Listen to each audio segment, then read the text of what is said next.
Hello and welcome to Wild Layers. Today we'll be talking about another cult that exposed religious secrets, manipulation, and how real it can be, and the price people pay who willingly blind follow a person just to meet their demise. This is your host, Alan Schaffner, and let's dive into the video. A woman performed surgery on herself with a kitchen knife because her cult leader told her God demanded it. What happened next led to one of the most brutal cult cases in history, and it took place in the quiet forests of Canada. This is the story you've never heard. Before we dive in, I need to warn you. This story contains extreme violence and psychological manipulation that's hard to believe. But every detail is documented in court records. If you think you know cults because you've heard about Jonestown or Waco, you're not ready for this. The leader's name was Roch Theriault, and by the end of this video, you'll understand why his followers called him Moses, and why that made everything so much worse. In the late 1970s, Roch Theriault was a regular guy working in Quebec, Canada. He was a high school dropout, a heavy drinker, and by all accounts, completely unremarkable. But then, he joined the Seventh-day Adventist Church, and that's when everything changed.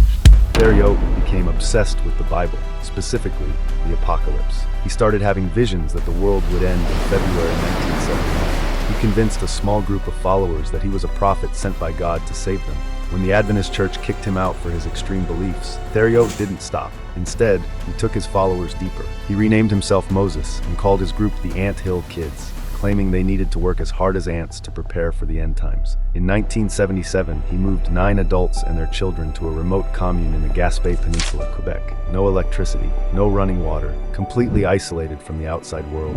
His followers believed he could heal the sick, communicate with God, and perform miracles. They had no idea what was coming. At first, life in the commune seemed tough but tolerable. Long work days, strict religious rules, basic living conditions. But Theriault's visions from God became darker. He started claiming that God wanted him to test his followers' faith through physical punishment. And not just any punishment, medieval torture. Members were beaten with belts and hammers. They were forced to sit naked in freezing outhouses for hours. Theriault would pull out teeth with pliers without anesthesia. One member had a nail hammered through his hand, just like Jesus on the cross, to prove their faith. But here's what makes this even more disturbing. His followers believed this was holy. Theriault convinced them that suffering brought them closer to God, that pain was purification, that he was testing them the way God tested Abraham. And when Canadian authorities started asking questions about child welfare in 1978, Theriault packed up the entire commune and fled to a more remote location in Ontario. Now they were even more isolated, and Theriault's control became absolute. He took multiple wives from his followers. He forced them to fight each other for his attention. He would perform bizarre surgeries claiming God told him to. One woman had her arm amputated with a meat cleaver after a minor injury because Moses said God wanted it removed, and she let him do it. That's the level of control we're talking about. By the 1980s, the Ant Hill Kids commune had become a house of horrors. Theriault's medical procedures became more frequent and more brutal. He performed amateur dentistry, amputations, and even abdominal surgeries with no medical training whatsoever. In 1986, one of his followers, Gabrielle Lavallée, developed a minor stomach issue. Theriault told her that God had shown him the problem. Her intestines were blocked by the devil, so he performed surgery on her with a kitchen knife on a wooden table. He sliced open her abdomen, pulled out part of her intestines, and then, get this, he made her hold her own intestines while he operated. She survived, but the worst was yet to come. In 1988, another follower named Solange Boilard complained of stomach pain. Theriault, in his infinite wisdom, decided she was possessed. His solution? He punched her in the stomach repeatedly. When that didn't cure her, he performed another amateur surgery. He removed part of her intestines. Then, he made her eat her own feces, claiming it would heal her. When Solange started having seizures from the trauma, Theriault's final act of healing was to drill a hole in her skull with a power drill while she was awake to let the demons out. She died shortly after. He told the others she was in heaven now, that she had been purified, and somehow, impossibly, most of them still believed him. For years, members who tried to escape were hunted down and dragged back. Those who succeeded were too terrified to go to police.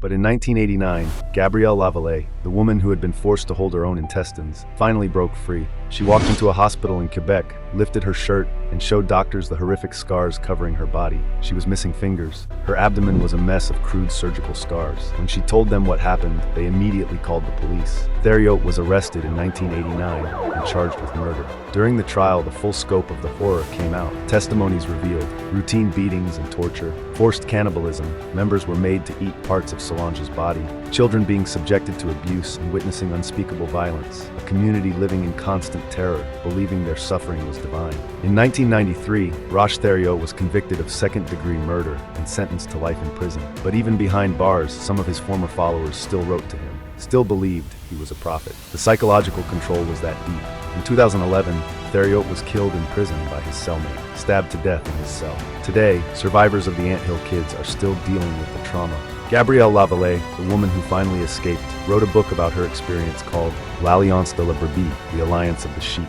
She spent decades trying to rebuild her life. But here's what haunts me about this case. These weren't stupid people. They weren't weak. They were normal individuals who got caught in a web of manipulation so intricate, so psychologically devastating, that they genuinely believed mutilating themselves was God's will. That's the real horror of cults. It's not that the victims are foolish. It's that the manipulation is so calculated, so gradual, that by the time you realize what's happening, you're already trapped. Theriault isolated them. He broke them down physically and mentally. He used their faith against them, and he created an environment where questioning him meant questioning God himself.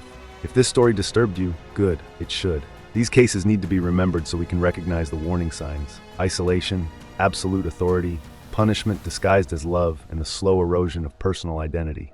Drop a comment below. Have you ever heard of the Anthill Kids before? And what other lesser-known cults should I cover next? If you want more deep dives into the darkest true crime cases that nobody talks about, hit that subscribe button and turn on notifications. And remember, stay skeptical, stay informed, and never let anyone convince you that pain is love. I'll see you in the next one.